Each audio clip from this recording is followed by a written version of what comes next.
E a gente continua falando sobre a demissão da diretora do Federal Reserve, Lisa Cook, para a gente repercutir essa decisão de Donald Trump e uma eventual interferência de Trump no Federal Reserve. A gente conversa agora com Felipe Santana, que é especialista em investimentos do grupo Axia Investing. Muito boa tarde, seja muito bem-vindo, Felipe. Olá, Vitor, um prazer estar aqui na CNN sempre com vocês. Muito obrigado pelo convite. Prazer é nosso. Felipe, queria começar te perguntando o mais óbvio. Donald Trump pode demitir Lisa Cook da diretoria do Fed? Bom, Vitor, na verdade, não, né? Nós temos um depende aí, talvez, no mercado, mas a princípio não. Por quê? Porque há uma independência do Banco Central americano, há uma independência dos diretores do Banco Central, governadores do Fed, e o presidente dos Estados Unidos, ou o próprio Banco Central americano, poderia fazer ali uma remoção de cargo, caso ficassem comprovadas, sem nenhuma outra chance de defesa, as denúncias que estão sendo implicadas a ela. Então, na verdade, é um movimento muito mais político do presidente dos Estados Unidos do que propriamente um movimento jurídico que possa ali realmente remover ela do cargo no curto prazo. Tanto é verdade que durante a madrugada repercutiu muito nas redes dos Estados Unidos essa demissão anunciada através da rede social do presidente americano e de pronto, de imediato, vários especialistas em mercado financeiro americano, especialistas e advogados de Wall Street, disseram: olha, isso é uma sinalização muito maior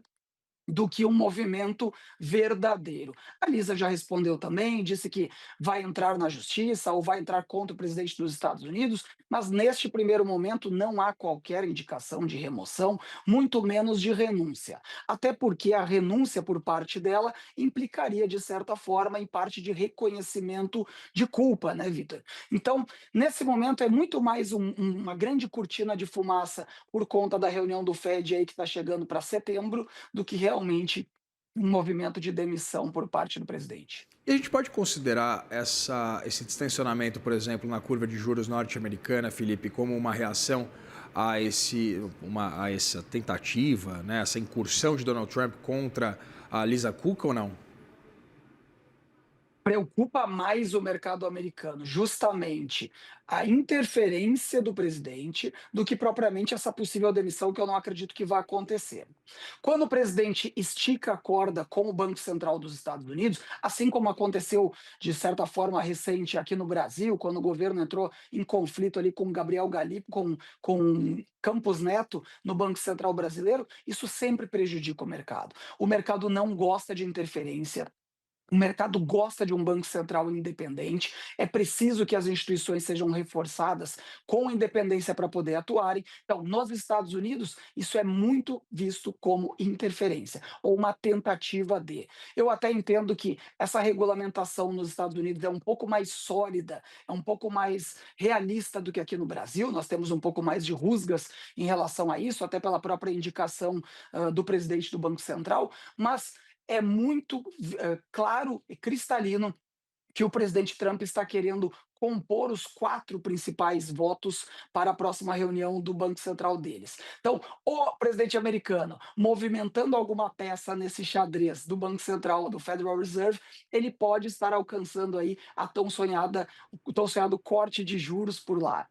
E que deve vir, né, Felipe, essas indicações dadas pelo presidente do Fed durante o simpósio de Jackson Hole indicam que, pelo menos em partes, é evidente, esse desejo de Donald Trump vai ser atendido depois dessa resistência por parte de Jerome Powell, esse movimento de bastante cautela que a gente acompanhou por parte do presidente do Federal Reserve por lá, em meio a esse cenário de completa incerteza. E aí eu te pergunto exatamente sobre esse aspecto. Com o Federal Reserve tendendo, né, de fato dar início a um ciclo de revisão baixista no intervalo de juros por lá, essa incursão de Donald Trump, ela não seria mais negativa do que potencialmente positiva na visão, né, evidentemente, de Donald Trump, buscando exatamente essa queda nos juros? Exatamente. Quando eu acordei logo cedo e tomei um pouco mais de consciência do tamanho do impacto dessa publicação do Trump, justamente a primeira coisa que eu conversei com os meus outros colegas de mercado financeiro. Tudo já está caminhando para um corte de juros na metade de setembro. O presidente do Banco Central deixou a porta mais do que aberta em Jackson Hole, mostrou-se confortável com os indicadores econômicos. Nós temos o PCI, que é o principal indicador de inflação, o preferido do Banco Central americano. Nesta sexta-feira, tudo indica que todos o caminho já está asfaltado, Vitor, para um corte de pelo menos 0,25 na próxima reunião. Então, no meu ponto de vista, e em grande parte dos colegas com quem conversei hoje cedo, foi desnecessário, foi tensionar uma corda que não precisava. Nós já temos por parte do estratégico e diplomático Jerome Powell uma porta aberta para o corte. Tensionar com o Fed agora pode, inclusive, fazer com que outros diretores recuem nessa métrica de corte de juros. O mercado já precificando isso também, o mercado está sempre de olho, pode haver alguma mudança. O que nós temos que acompanhar a partir de agora é principalmente a Fed Watch, né, que acompanha ali as projeções de corte lá nos Estados Unidos. Que indicam, na verdade, né, pelo menos os dados do CME Group apontavam ali uma pelo menos uma tendência percebida por 90% das apostas do mercado acerca exatamente dessa possibilidade de uma revisão baixista por lá. Há uma tendência de uma revisão, né, de uma mudança de interpretação por parte de alguns agentes financeiros, Felipe? Nós poderemos ter uma revisão das projeções de corte caso essa situação escale. Se o presidente dos Estados Unidos escalar a situação, seja com, sei lá, um pedido de liminar, algum tipo de afastamento, causará uma tensão desnecessária, no meu ponto de vista, na próxima reunião do FONC.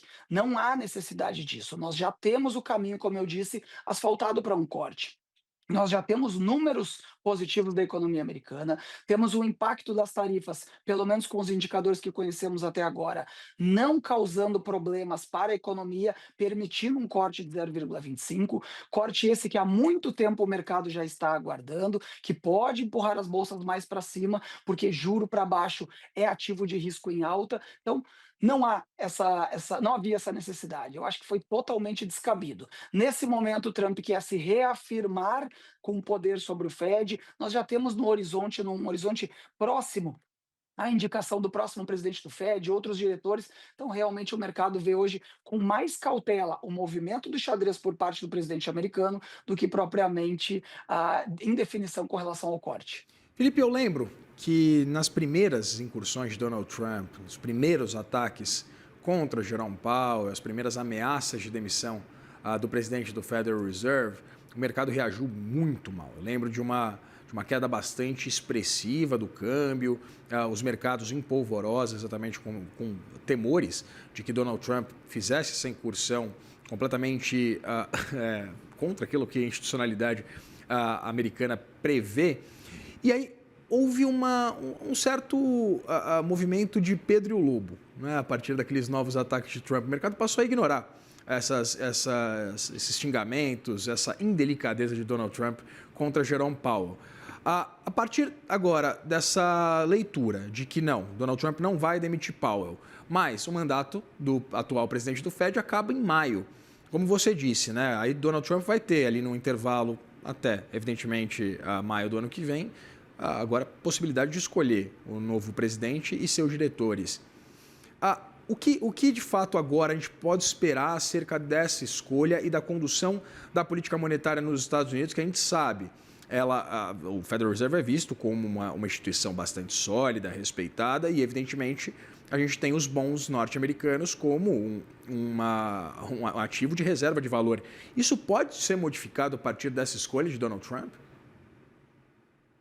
Pode sim. É clássico do presidente americano colocar os seus grandes aliados, assim como também é clássico dele, é histórico, que ele remove peças que não estão de acordo, ou totalmente de acordo com a política dele. Aqui sem fazer um juízo de valor, é simplesmente um costume do presidente americano, né? Assim como ele sempre ancora as suas negociações em patamares mais altos para poder negociar pontos mais baixos, o presidente americano gosta e coloca nas suas peças estratégicas pessoas que estão totalmente de acordo com ele. Haja vista as últimas coletivas, ou todas as coletivas que nós temos no Salão Oval, lá na Casa Branca, onde as pessoas estão sempre enaltecendo o trabalho dele, agradecendo pela oportunidade, e não há divergência.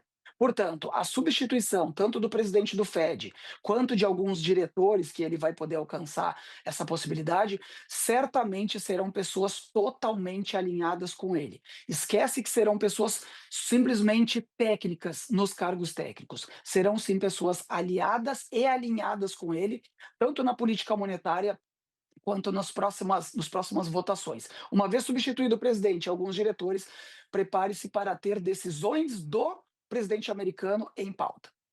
E aí, eu queria exatamente entender o que vai acontecer com o câmbio, porque, de novo, outro ativo que é considerado exatamente essa reserva de valor. A gente pode acompanhar o dólar perdendo esse papel de moeda de referência, tanto para comércio evidente, mas quanto também esse ativo seguro? Não, nesse caso eu discordo um pouco de parte do mercado que pensa dessa forma. O dólar é e vai continuar sendo o grande ativo de negociação global, né? O nosso ponto de equilíbrio ali entre moedas diferentes. Todo mundo negocia com dólar, é a moeda de conversão global. Não vejo o dólar perdendo essa funcionalidade no curto e médio prazo.